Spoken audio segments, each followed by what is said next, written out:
Glen Kuntz, and I'm running for mayor here in Duvall. And I was mayor from 1993 to 2002. And I want to tell you a little bit about the youth center here in Duvall, now known as the Community Center, the Duvall Community Center. So this great old building has a lot of history here in Duvall. Here's a little about this building that you're looking at right now. It has served the community well over the years, housing many different activities. It was built in 1936 as the Christian Reformed Church.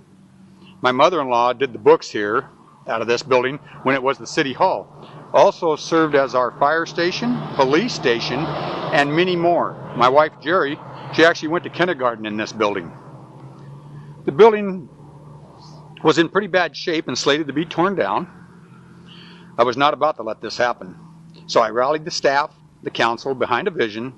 I had to save this old building and save part of our history and maybe breathe some life back into this building.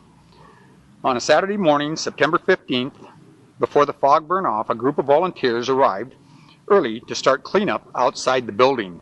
A huge thank you to all those volunteers. We challenged the children to name this building that would house their youth center here. And they chose the word REC, W-R-E-C-K. So they named it the Rec Center. Willing, responsible, enthusiastic, caring kids. King County donated a little red minivan to the youth center so that we could take field trips. And the police department volunteered their time and took quite a few trips down to Seattle to ball games for children. Congressman Jennifer Dunn, she donated $90,000 to buy computers and furnishings for inside this building. My goal for the youth center was to give the kids a safe place to go after school to work on computers and enjoy some social activities. They had some dances and other things that were scheduled in there.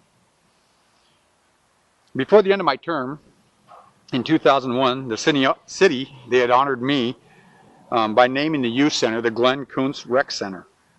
The building now houses the Duvall Co-op Preschool and the Duvall Community Center, as you can see. This building is one of the buildings that was mentioned recently to be up for sale to finance a new $5.5 million City Hall. Once these buildings are sold, they can never be gotten back, because if they're torn down, we lose our history and part of the charm for Duvall, and more importantly, a gathering place for community. If you elect me as your mayor, I will do everything in my power to save our history here in Duvall and these historical buildings from being sold for a new city hall or for any other reason. Thank you for listening, and please watch for part 2, and it will show you the inside of this beautiful old building. Thank you.